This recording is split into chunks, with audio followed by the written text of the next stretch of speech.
So opportunities to advertise and sponsor the site as well. So, for example, a sponsorship package could include 25% off a website build or that sort of thing, you know. But you know, it's again, it's linked because I'm offering businesses a way to promote themselves, which is exactly what an old media company has always done in the past, whether it's commercial TV or commercial newspapers. Back in days of yore and all that, when that was the only game in town to advertise on, there was no way for them to promote themselves apart from maybe with a poster in a window and all that. You know, you had to go to the local newspaper if you wanted to promote your message, your business, and get yourself out there. So in a sense, the newspaper was still the print shop. It's just there was only one way of being able to promote yourself, which was with a picture ad in a newspaper. I'm offering the same services. It's just that there are other technologies that are far more effective now to be able to produce the kind of results that businesses want now, you know. And also all I'm offering now is I'm saying, yes, you can advertise on my site as well, and that's great, and I've got a rate card, and please give me some money and all that, you know. But I'm also offering you all these kind of services which people are also wanting as well, you know. So it's a media company. It's not just a news website. It's a media company which is using all kinds of different technologies to get messages out there. You know, but when you describe this element, which is you helping people to design their web pages and so on, that's another job. Yeah. To do when you're not being a journalist. Yes, so exactly. I'll yeah. still come back to the question of: are you a journalist? Are you a businessman? Are you an entrepreneur? What's your priority? I'm all three. Yeah, see, I have to be all three. I'm the only one working on it full time at the moment. You know, I'm not. I don't see my future in newspapers anymore. Certainly not in local papers. So, but I want to remain as a media person, you know. But if I'm going to do that, then I'm going to have to learn new skills. I'm going to have to take more kind of responsibilities on and all that, you know. And hopefully being able to do it now when the costs are so low and I've only got myself to support and all that, that will allow the business to grow so that eventually I will be able to get myself a full-time journalist in, or a full-time web designer in, or a full-time marketing person in. At the moment, I'm just starting from scratch. I'm starting from rock bottom. I'm having to climb a bloody mountain when I'm at sea level and all that, you know. So, I mean, it is hard. I don't pretend it's an easy way of trying to make a living or anything like that, you know, but I think the model is right, and I'd like to try and sort of give it as big a go as I can and see where it takes me. If it fails, it fails. But I don't think it will be that the idea is wrong. It'll be that maybe I needed more resources to put in. Maybe I did need some more help to start myself off with, you know. So, and that'll be something that I can take on for the future, you know. How many hours a week do you work? When I started off, I threw myself into it like a whirling dervish and all that, and I was working from sort of 8, 9 in the morning till 10 at night and all that, and working at the weekend. It was after a month, I was like, I can't do this. So I made sure I got out there and got editorial help to start with, and. Like I say, I've started bringing in a couple of people who are now helping me out on the business side and helping me out, sort of making contacts and getting the paid work in.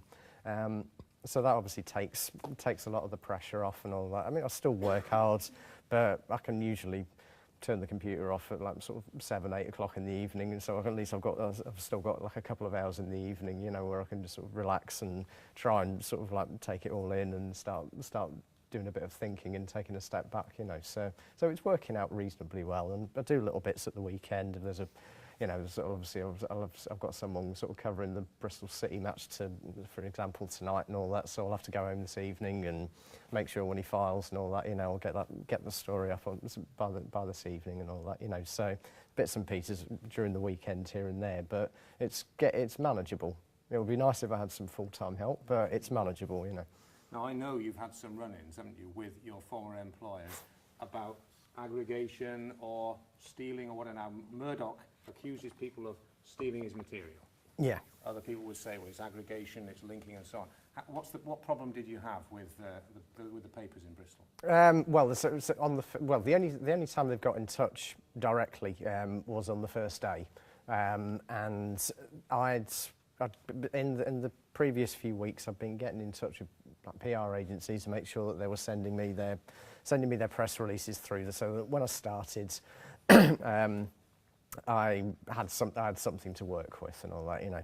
So on my first day, I wrote up something that I'd seen on press release, just did a bit of a rewrite. It happened to be the Post's front page that day. And so I thought, right, okay, well, they've got a great quote there. So I put the quote in and made sure there was a link back to the site, so I'm sort of attributing where the original source came from and all that. And they didn't like it, and they said, how dare you use any of our material on your site and whatever. I think it was more piqued by the fact that I was a previous employee and I was setting something up in competition with them.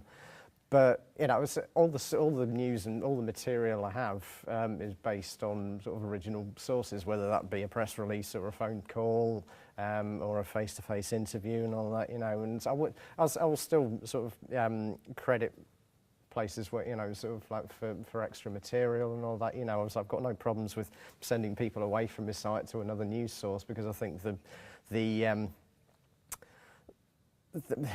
principle should be that it's up to the consumer to discover how much they want to know about a particular story. So if somebody else has done a particularly good piece on this particular subject, then I've got no problem with sending that off to the Evening Post or to one of the national papers or to the BBC or something like that. It's down to the consumer at the end of the day. I'm just providing a service for them to, and if they only want to read my sort of short, précis version of it, then that's fine. If they want to go and search out a 3,000 word essay on a particular subject, then there you go, there's the link, enjoy yourself and all that, you know. But I haven't heard from them since. There are obviously there's two schools of thought. I don't know how much you want to get into the paywall debate and all that, but there's obviously two schools of thought. There's the school of thought whereby content is owned by the producer, and you can't, they're not going to share it with anybody. You have to go to them. They're the only source of that particular piece of material.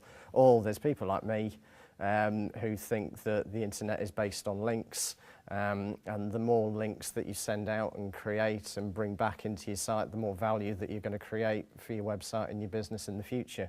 We'll see who's right in the end. I think I am. I'll throw it open in a minute. Just one last question. Newspapers know how many papers they sell. Mm-hmm. A radio station has got a huge research organisation to tell it how many people are listening. Yeah. How do you know whether you're succeeding? Google Analytics. If you've got a Google account, there's a feature in that called Analytics. You put in the name of your site into that, and it can tell you exactly how many people have visited on each particular day, which pages they're viewing, how long they're spending on the site, all key information that advertisers are asking for. You can also get more advanced kind of programs. There's one that my brother-in-law told me about, which is called Woopra.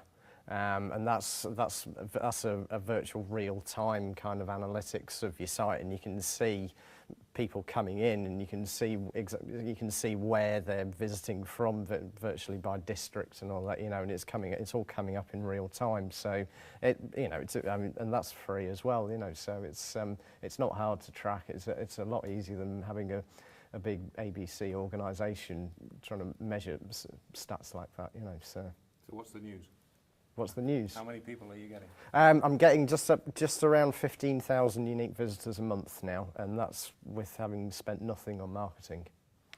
So I'm pretty pleased with that so far, you know. Obviously now during this year, it's a case of like now starting to build it up, and I'm hopefully like within the next 6 months, I'm going to get that up to 50,000 unique visitors a month, and that will be more than 10% of what the Evening Post site gets in a month. And if I can get to 10%, then that's a nice breaking point, and that will really start sort of like making a difference to advertisers. So that's the aim so far. But yeah, no, I'm pretty pleased with it so far.